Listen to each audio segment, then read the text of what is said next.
তুমি বিদেশে বলতে আব্বু গো তোমার সারা ভালো লাগে না মা, তোমার বাবা তুমি কেমন আছো মা দোয়া করো। ওরে তোর ছেলে দোয়া করবে না, তোর ছেলে বলবে আব্বু বাড়ি আসার সময় তুমি আমার জন্য কি আনবা, আমার জন্য ঘড়ি আনবা, আমার জন্য মোবাইল আনবা।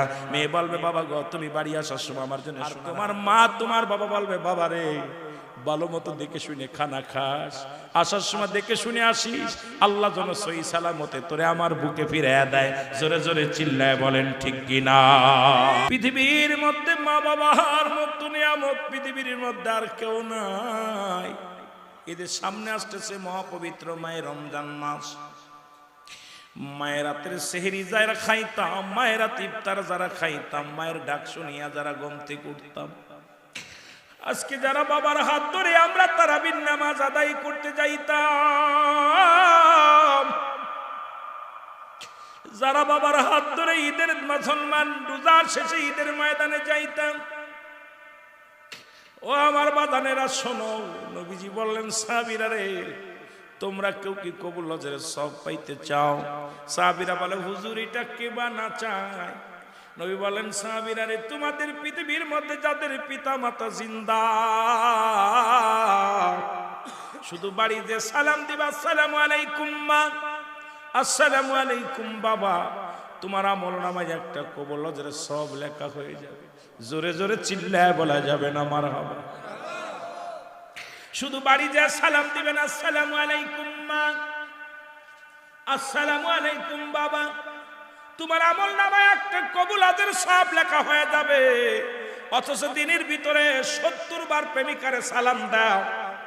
দেখা যায় মোবাইল খুলে কত মানুষের সালাম দাও, প্রেমিকারে সালাম দাও, প্রেমিকরে সালাম দাও, কিন্তু আব্বা মারে সালাম দিলে কবুল হজের সব পাওয়া যায়।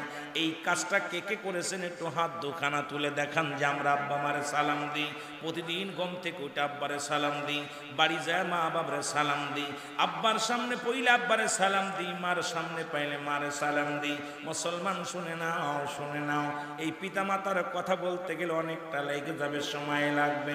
একজন পিতামাতার প্রতি সন্তানের 14টা হক, 14টা হকের মধ্যে মুসলমান 7টা হলো দুনিয়ার মধ্যে জিন্দা থাকতে, 7টা হলো এন্তেকালের পরে।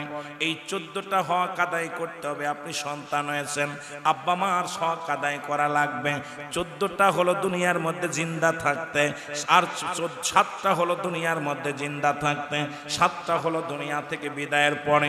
কয়টা হক আদায় করেছে? এখন যদি পিতা মাতার কথা বলি তাহলে তো সবাই তো নীরব হয়ে যাবেন। মুসলমান শুনে নাও, তোমরাও বাবা মা হবে, আমরাও বাবা মা হয়েছি, তবে আজকের মাহফিলে যুবকের সংখ্যা কম।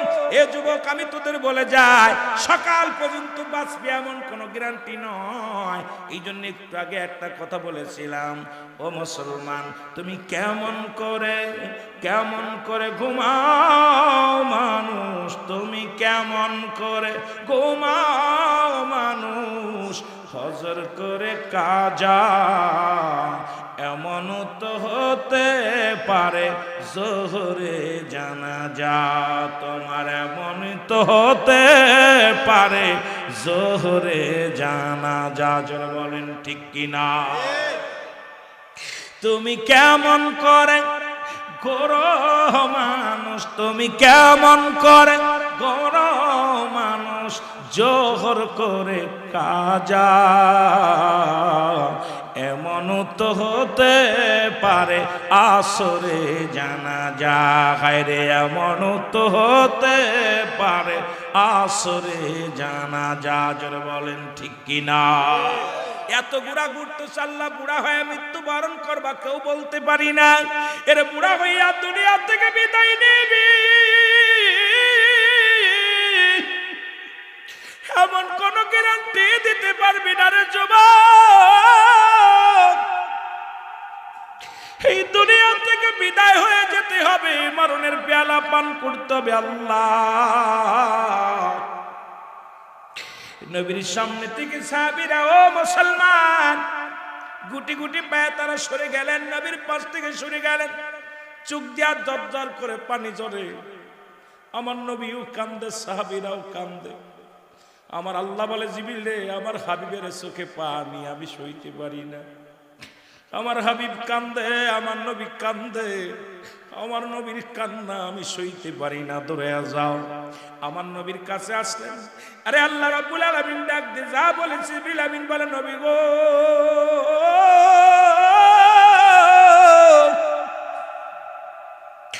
আপনি কেন কান্দেন? সাহাবীরাও কান্দে, আপনিও কান্দেন। আমার নবী ডাক দিয়ে বলে, আমার সাহাবীরা তোরা কেন কান্দিস? তোদের চাইতে আমি বড় এতিম। এই দুনিয়ার মধ্যে আমার মা নাই, এই দুনিয়ার মধ্যে আমার বাবা নাই, এই পৃথিবীর মধ্যে আমি দুনিয়ার মধ্যে শরীয়তে যখন আসলাম আমি আমার মা বাবারে হারাইছি মাত্র 6 মাস। যখন আমি গর্ভে, যখন 6 বছর 6 মাস যখন বয়স, তখন আমার মারে দুনিয়া থেকে হারায় ফেলেছি। 6 বছর 7 মাস যখন বয়স, তখন আমার দাদা আব্দুল মুত্তালিবরে হারায় ফেলেছি। এই পৃথিবীর মধ্যে আমার মতো এতিম কেউ নাই, জোরে জোরে বলো ঠিক কি না? আল্লাহ বলেন, আলম ইয়াজিদকা ইয়াতীমান ফা। আল্লাহু আকবার। আর একটু জোরে বলে, আল্লাহ ডাকতে বলে, হাবিব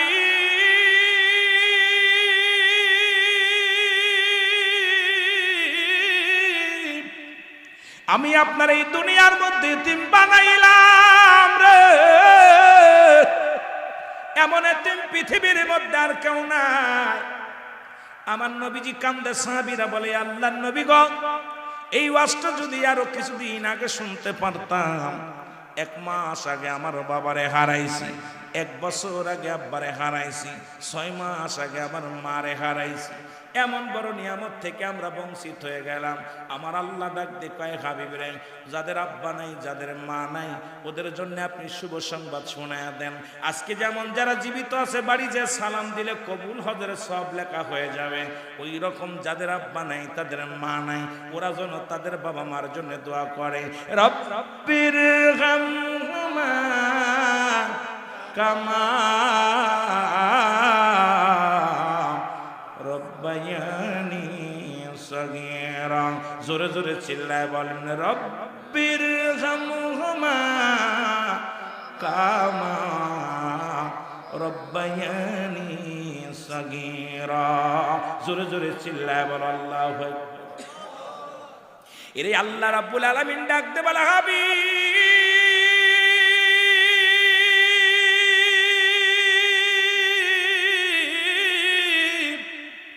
যাদের আব্বা নাই, যাদের মা নাই,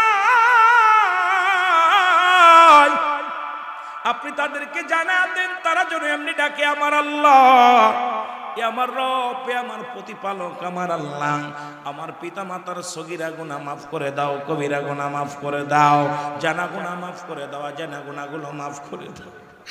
আল্লাহ আজকের মাহফিলে অনেকের আব্বা নাই রে,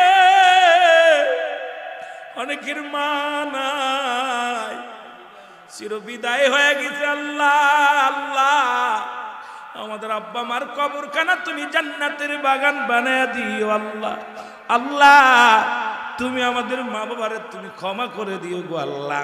এই মা বাবার আল্লাহ নাফরমানি সন্তানদের দোয়া তো আল্লাহ কবুল করে না। এই মুসলমান শুনে নাও, 3 শ্রেণীর মানুষের দোয়া আল্লাহ কবুল করে না। তার মধ্যে 1 নাম্বার হলো মুসলমান, 1 নাম্বার হলো পিতা মাতার নাফরমানি সন্তান, 2 নাম্বার শিরককারী, 3 নাম্বার মুসলমান। শুনে নাও, এতিমের মাল ভক্ষণকারী, এই 3 শ্রেণীর মানুষের দোয়া এই রমজান মাসেও কবুল হয় না। এই রমজান মাসেও তাদের দোয়া কবুল হয় না। রহমত মাগফিরাত নাজাত 3টা ভাগ করেছে, এর মধ্যে তারাও তো ক্ষমা পাবে না। এই পিতামাতার নাফরমানি সন্তান রোজা রেখে লাভ নাই, পিতামাতার নাফরমানি সন্তান হজ করে লাভ নাই, পিতামাতার নাফরমানি সন্তান যাকাত দিয়ে লাভ নাই। পিতামাতারে কষ্ট দিয়া, এরা পিতামাতারে কষ্ট দিয়া দুনিয়ার মধ্যে মক্কা শরীফের ইমাম হও, যত বড় কামেল হও, যত বড় আলেম হও না কেন, যতক্ষণ পর্যন্ত তোমার উপরে তোমার পিতামাতা রাজি নয়, তোমার পিতামাতা যতক্ষণ পর্যন্ত তোমার উপরে রাজি হবে না, তোমার কপালে আমার আল্লাহর জান্নাতের গিরান পর্যন্ত আসবে না। আজকে যারা মা বাবার সঙ্গে অন্যায় করেছে রে মুসলমান, এরা আপনি আমি একটা দাবি করব, রাতের অন্ধকারে মাহফিল শুনে যাইয়া মায়ের পায়ের মধ্যে পড়ে যাবি, মায়ের পা ধরে কাঁদবি, মা মা মারে, কখন শয়তানের আসওয়াসায় পড়ে জোরে কথা বলে ফেলেছি মা, শয়তানের আসওয়াসায় পড়ে মা গো তোমার সঙ্গে কথায় উত্তর দিয়েছি রে মা, শয়তানের আসওয়াসায় পড়ে বাবা গো তোমাকে ধমক দিয়ে কথা বলেছি। আমার আল্লাহ কয় বান্দা, পিতা মাতার সঙ্গে যদি তোমরা চোখ আঙড়ে কথা বলো গো, চোখে চোখ রেখে কথা বললে দুটি চোখ আল্লাহ আগুনের সারাশি দিয়া তুলে নিবে রে মুসলমান।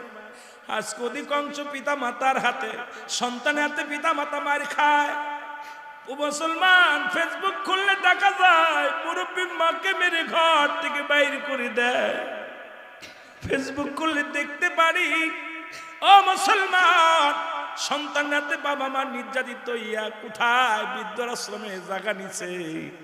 সন্তান দেখলাম মুসলমান জমা জমির জন্য মরা বাবার, ওই অসুস্থ বাবার হাতের টিপসই নিয়া এই দুনিয়ার মধ্যে কি রং তামাশা করেছে, কিন্তু একবার কি চিন্তা হয় না। আল্লাহ বলেন কুল্লু মান আলাইহা ফান, এই পৃথিবীর সব কিছু ধ্বংস করে দিবে আমার আল্লাহ। এই জমিনের মধ্যে যাদেরকে তুমি কষ্ট দিয়া বাড়ি গাড়ি করলা, যাদেরকে তুমি দুনিয়ার মধ্যে কষ্ট দিয়া সুদ খাইয়া ঘুষ খাইয়া দুনিয়ার মধ্যে বালাখানা বানাইলা, সব কিছু চূর্ণ বিচ্ছিন্ন করে দিবে আমার আল্লাহ।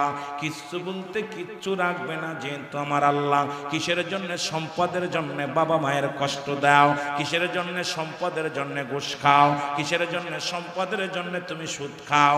এই দুনিয়ার মুসলমান একটা চিন্তা করো, এখনো সময় আছে, এখনো সময় আছে, আয় ফিরে আয়, ফিরে আয়। ওই মরণের চিন্তা করি আর পিতা মাতার খেদমত করি। জোরে জোরে চিল্লায় বলা যাবে না আল্লাহু আকবার। আল্লাহ নবীজি দোয়া শিখায়া দিছে, আল্লাহ পাক আমার নবীরে, নবী দোয়া করে, আর আদম নবী দোয়া করেছে, রব্বানা যালামনা আনফুসানা ইল্লাম তাগফির লানা ওয়া তারহামনা লানাকুনান্না মিনাল খাসিরিন। আল্লাহু আকবার বলে না। আদম নবী নিজের জন্য দোয়া করে। আদম আলাইহিস সালাম কাল্লা, আমি জালিমদের অন্তর্ভুক্ত গেছি, আমারে তুমি ক্ষমা করে দাও। রব্বানা যালামনা আনফুসানা, এ বলবীরা হন। আর আমার নবী কান্দে উম্মতের জন্য, যেটা বলেন ঠিক কি? নবী কান্দে উম্মতের মায়ায়, আদম কান্দে নিজের মায়ায়। আহা, এই হলো পার্থক্য। এমন নবীর উম্মত হইলাম, সেই নবীর শান